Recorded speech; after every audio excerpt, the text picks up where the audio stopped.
This diagram shows the three tiers of India's cooking gas market. Left is the standard 14-kilo domestic cylinder, middle is the bulky 19-kilo commercial cylinder, and right is the 5-kilo free trade LPG cylinder, commonly known as Chotu. That 5-kilo option was designed as a lifeline. It operates as a regulatory workaround specifically for citizens who don't have a permanent local address or the upfront cash flows to buy a large cylinder. You just walk into a store and buy it.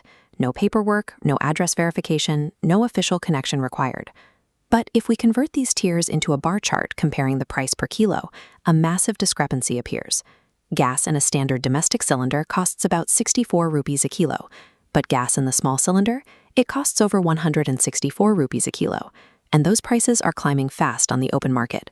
Over just a few months, the 5-kilo cylinder jumped from roughly 500 rupees to over 821 rupees. At the same time, the 19-kilo commercial cylinder essentially doubled in price over a 6-month period. The free market for cooking gas is currently structured in a way that simply extracts the highest margins from the specific demographic with the absolute least amount of capital. The people paying that premium are migrant laborers, unorganized workers, and students living hundreds of miles away from their hometowns. Because they live in temporary rented rooms without local proof of address or simply can't afford heavy security deposits, they are legally locked out of accessing the cheaper, subsidized domestic gas cylinders. This pricing trap is not an accident. It is the cumulative result of 20 years of political choices determining exactly who gets shielded by state subsidies and who gets exposed to the volatility of global economics. During the UPA government from 2004 to 2014, global macroeconomic conditions were severe.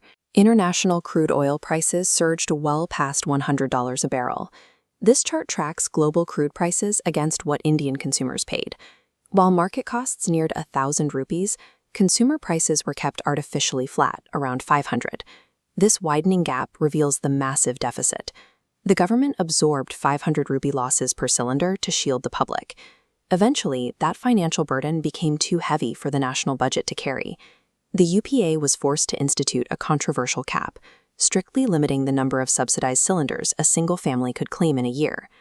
The defining feature of that decade was a government running massive national deficits to isolate domestic kitchens from the chaos of global oil markets. When the NDA took power in 2014, they were met with a massive stroke of luck. Global crude oil prices crashed from over $100 down to just $30 to $40 a barrel. With the subsidy burden lightened, the government launched the Ujjwala Yojana scheme. Its ambitious mandate: provide free LPG connections to millions of impoverished families. Logistically, it was a massive success. The state rapidly distributed over 10.33 crore gas connections across the country, replacing smoky wood fires with clean stoves. Then, between 2021 and 2022, the math broke. The war in Ukraine caused global energy prices to spike back to crisis levels, making the gas inside those newly distributed cylinders incredibly expensive. This waffle chart visualizes the total Ujjwala connections and reveals a critical flaw in the program exposed by RTI data. As the highlighted section shows, over 3.46 crore beneficiaries completely stopped refilling their cylinders because they couldn't afford the unsubsidized free market price. Distributing free hardware doesn't solve energy poverty if the recurring monthly cost of the fuel outpaces the user's earning capacity. To manage the fallout, the government instituted targeted subsidies for Ujjwala users and later froze the price of standard domestic cylinders ahead of state elections. But they made an exception. The 5-kilo and 19-kilo cylinders were deliberately excluded from protections, left to float with volatile global markets. This policy choice created two Indias. One demographic is shielded by subsidies, while an invisible underclass of transient workers is fully exposed to global inflation. For an unprotected migrant worker, this creates a dual trap. If they want to cook a cheap meal in their rented room, they must absorb the recent 323 rupee hike on the 5-kilo cylinder themselves. If they give up on cooking and decide to eat out at a cheap street stall, they get hit from the other side. Those stalls rely on the 19-kilo commercial cylinders, which also saw massive price hikes. As the cost of commercial gas surged, the price of basic survival staples followed.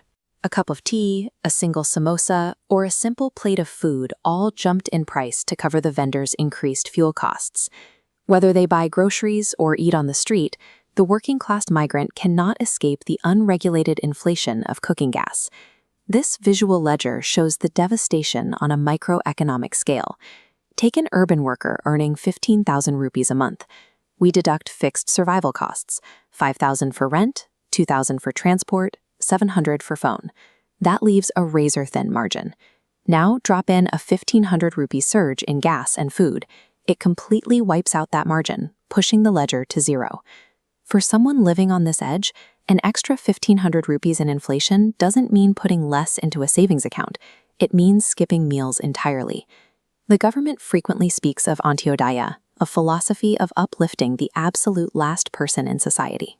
But when the heaviest, most unregulated economic burden is placed precisely on the backs of those with the least capital, it forces us to ask who the system is actually protecting.